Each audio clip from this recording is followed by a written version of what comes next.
Ouais, salut les amis, regardez cette belle vue. Je suis à Avallon, dans Yonne, et là il y a un magnifique panorama sur la vallée du Cousin. Voilà, donc je vais vous parler de Dieu. Souvent, des gens me disent Dieu est amour.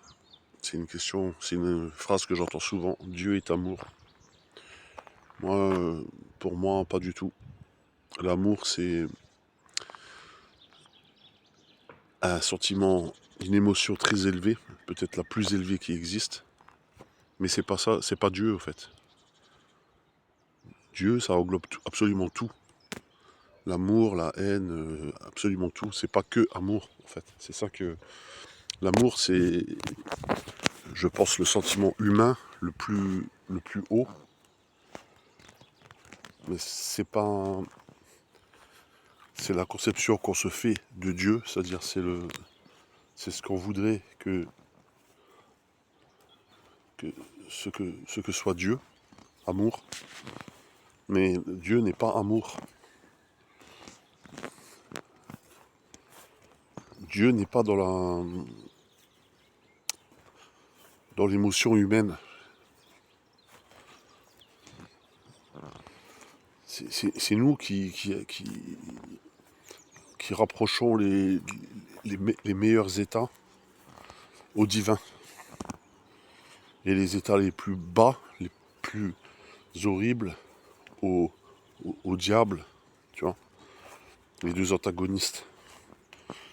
Mais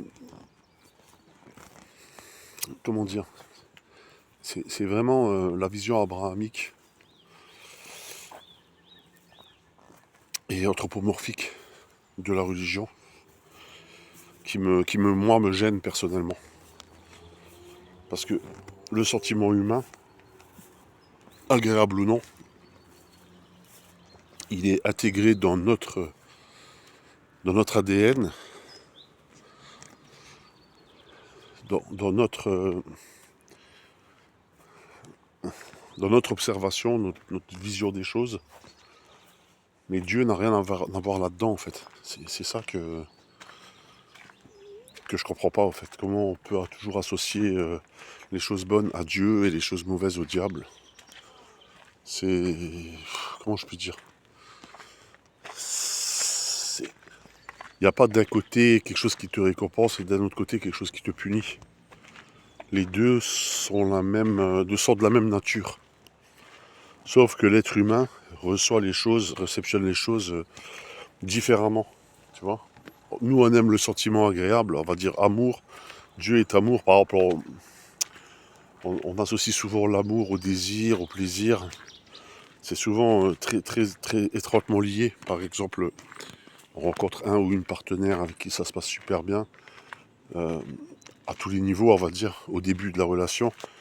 On appelle ça de l'amour, mais en vérité, c'est un désir qui nous rapproche et qui, au fil du temps, va s'estomper. Peut-être même virer au cauchemar. Ce qui était autrefois vécu comme un sentiment amoureux peut devenir au fil du temps un cauchemar en fait. Donc ça prouve bien que non, Dieu n'est pas amour. En fait, notre conception de l'amour n'a rien à voir avec Dieu. C'est ça que moi personnellement je pense avoir compris. Les gens par confort, par définition, ils vont toujours attribuer toutes les choses bien à Dieu. Tu vois. Il leur arrive quelque chose de bien dans la vie, c'est comment dire, c'est le divin. Il leur arrive quelque chose de mal, c'est le malin, c'est le diable. C'est, c'est vraiment la vision binaire de, qu'on peut avoir quand on est gamin aussi, pendant notre éducation, quand on est puni ou récompensé, tu vois. En fait, ça nous poursuit même étant adulte, ce sentiment de d'être bien, pas bien, récompensé, ne pas récompensé. Tu vois, j'ai vraiment du mal avec ça, en fait. Pour moi, Dieu n'est pas de ce monde, n'est pas de cette dimension. Même quand je rentre dans une église, j'adore rentrer dans une église, je comprends tout à fait le concept. Mais pour moi, Jésus n'est pas Dieu. Pour moi, c'est l'homme. C'est l'homme avec un grand H. C'est l'homme parfait, on va dire. Voilà, pour moi, Jésus, ça a toujours été l'homme parfait. C'est en quelque sorte l'homme comme il devrait être. D'ailleurs, je comprends même pas pourquoi il est représenté agonisant sur une croix et tout. J'ai toujours eu du mal à comprendre ce concept de la croix, même si je comprends tout à fait le symbolisme, l'horizontalité, la verticalité, tout ça. Je peux comprendre le spirituel et la matière et toutes ces choses-là. Mais pour moi, le Christ, euh, c'est l'homme. Tout simplement. L'église, c'est l'église, et quand tu rentres dans une église, c'est pour l'homme, c'est fait pour l'homme. Mais Dieu n'a rien à voir là-dedans, en fait. Je sais ce que je vais dire, ça peut paraître bizarre pour certains. On dit à nos enfants d'arrêter de croire au Père Noël, par exemple. On leur demande d'arrêter de croire au Père Noël parce que c'est des calembres d'ailes. Mais au fait, nous, on croit à des choses qui ne valent pas mieux, au fait. Ça vaut pas mieux que le Père Noël. Quand tu regardes ce pourquoi les gens prient, les craintes qu'ils ont, les espoirs qu'ils ont. Alors qu'après, on va me dire, oui, l'espoir fait vivre, les craintes, voilà, on a tous peur de la vie, c'est normal, c'est des sentiments humains. Mais pourquoi mettre ça sur le compte de Dieu? C'est ça que je comprends pas. En fait, le sentiment humain doit être géré par l'humain, par l'homme, en fait. L'homme, on est assez puissant, je pense, on est assez élevé pour pouvoir régler nos choses nous-mêmes, ces choses nous-mêmes. Pourquoi toujours faire appel à Dieu, quoi? C'est ça que j'arrive pas à comprendre. Et souvent, les gens prient Dieu pour bénéficier de quelque chose, pour avoir quelque chose. Et ça, je vous avoue que j'ai du mal, vraiment du mal à comprendre. Je- comment je peux dire, après, on va me dire, oui, l'espoir fait vivre. Bien sûr, ça peut soulever des montagnes. On va dire, les croyances soulèvent des montagnes, on peut croire. Et à ce rythme-là, on peut croire à n'importe quoi, alors. On peut croire au Père Noël de la même manière qu'on croirait en Dieu. C'est-à-dire, un enfant qui croit au Père Noël pour avoir ses jouets à Noël, c'est du même registre, en fait, exactement du même registre que cette vision abrahamique des choses, euh, de la récompense, du bien et du mal. Enfin, tu vois, c'est très manichéen, en fait. Et j'ai de plus en plus de mal avec ça.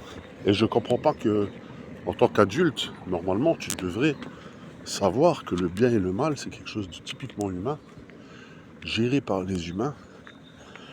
Et c'est à nous de nous repentir ou de s'excuser par rapport à ce qu'on a fait de mal, ou alors d'être satisfait ou content par rapport à ce qu'on fait de bien.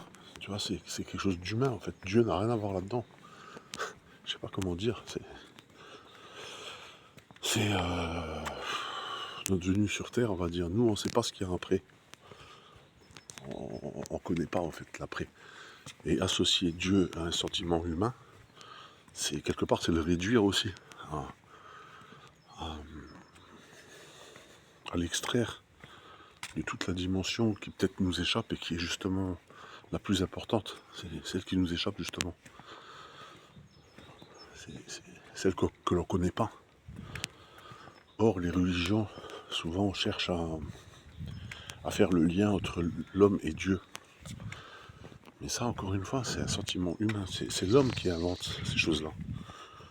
C'est l'homme qui espère, qui croit, qui continue de croire. D'ailleurs, tu regardes tous les conflits, toutes les guerres, sont des guerres de religion, des guerres de croyance. En fait, moi je crois à ça, toi tu crois à ça. Que le plus fort gagne, tu sais. Voilà. Donc tu vois bien que tout ça, c'est du sentiment, du ressentiment humain. Et pour se décharger quelque part, bah, Dieu il est là pour éponger nos souffrances, pour éponger nos colères. Je trouve ça un peu déplacé. Allez, ciao.